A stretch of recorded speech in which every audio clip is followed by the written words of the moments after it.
Hey guys, not usually the sort of video that I make or put online, but you may have noticed on Facebook Profoundly has been gaining a lot of popularity as an app, and that includes me. I've got some good questions from people over the last couple of days. I've posted up long responses on Facebook, and I've got heaps more questions starting to come in, but now I'm starting to feel bad for anyone that's not interested in Profoundly in terms of the amount of spam that I'm putting on my Facebook feed. So, in the spirit of efficiency, I'm going to answer a whole bunch of those unanswered questions here in a video instead, and then if you care, you can watch it, and if you don't, just keep scrolling through for your usual social media crap. Alright, so let's have a look what we've got here. So straight out of the gate, a question that a lot of my friends got from one of our friends, Border Collie or German Shepherd.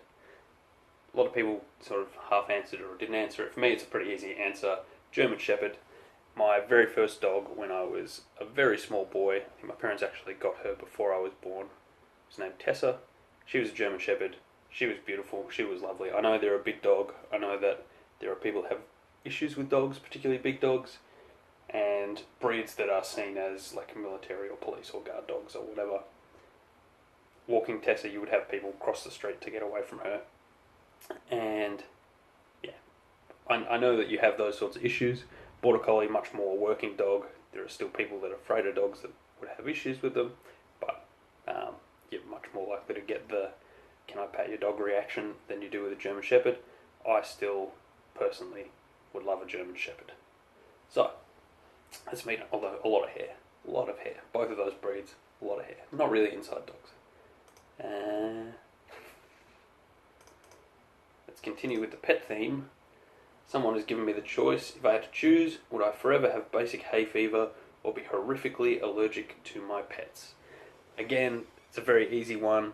Like, why would I ever choose to be horrifically allergic to my pets? I love my pets. We've got a staghound named Minnie, and cuddling her is one of the greatest things of all time. Also, just to make this question even easier for me, I basically do have hay fever all the time, always. It's one of the reasons we moved from Melbourne to Gold Coast. Way less pollen.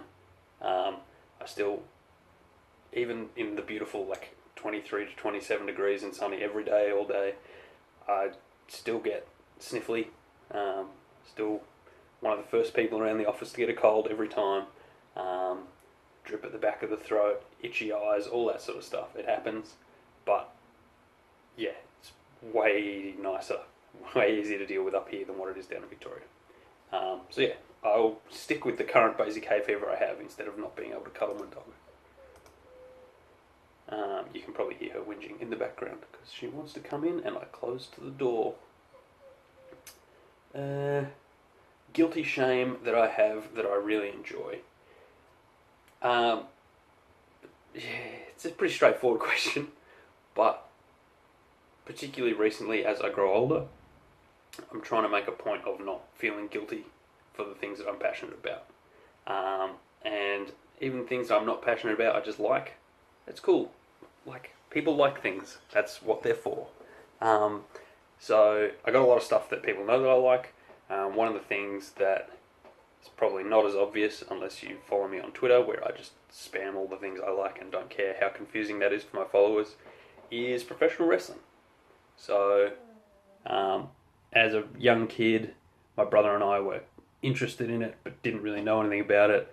Didn't have any of the cable TV that actually had it on. So mostly just knew Hulk Hogan from his movies and knew that he was also a wrestler and had seen some random stuff. My parents had seen when Sunday afternoon wrestling used to be a thing on Australian TV when they were growing up. So there was a general idea that it existed as a thing.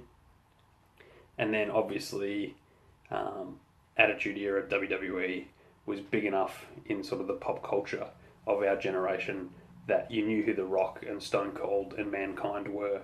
You knew who The Undertaker was. You knew about Shawn Michaels and the Hitman, even if you didn't actually watch any of the product, which is pretty much the situation I was in. So I got some references, I knew some jokes, wasn't really into it.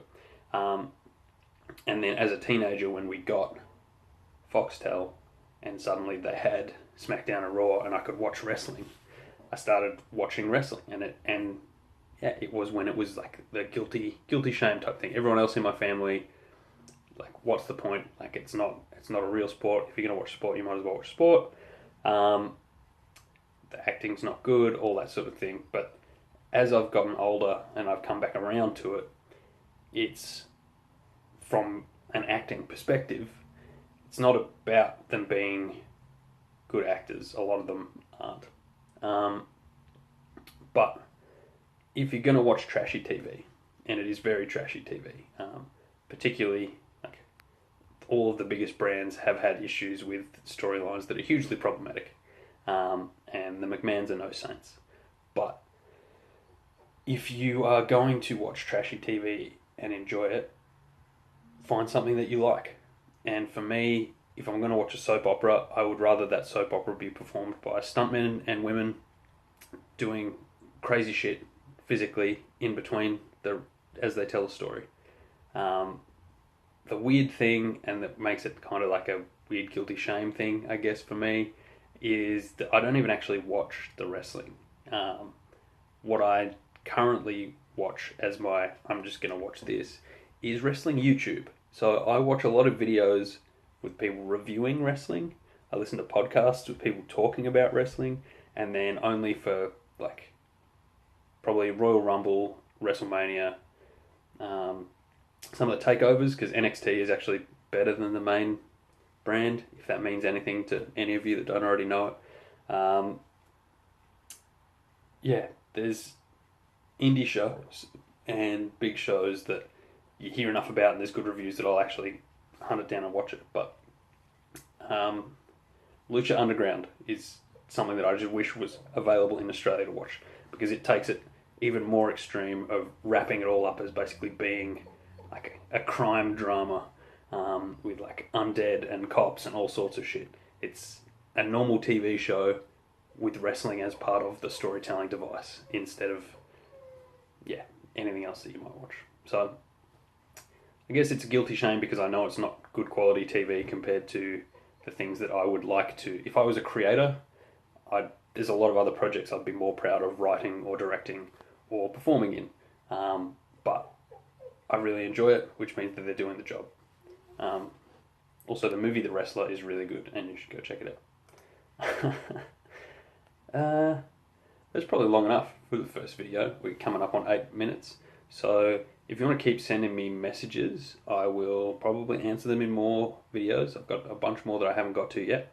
And if you want to comment, if you don't have the app, if you want to send them to me in any other way, find me on any of my social medias and just send me messages. Let me know if you want to be anonymous or if you want a shout out for who it is asking the question. And I will ramble and I will tell you what I really think. And if that's something you enjoy, great. If it's not, I'm more than happy for you not to watch, because life is too short to waste time on things that you don't enjoy. Thank you very much.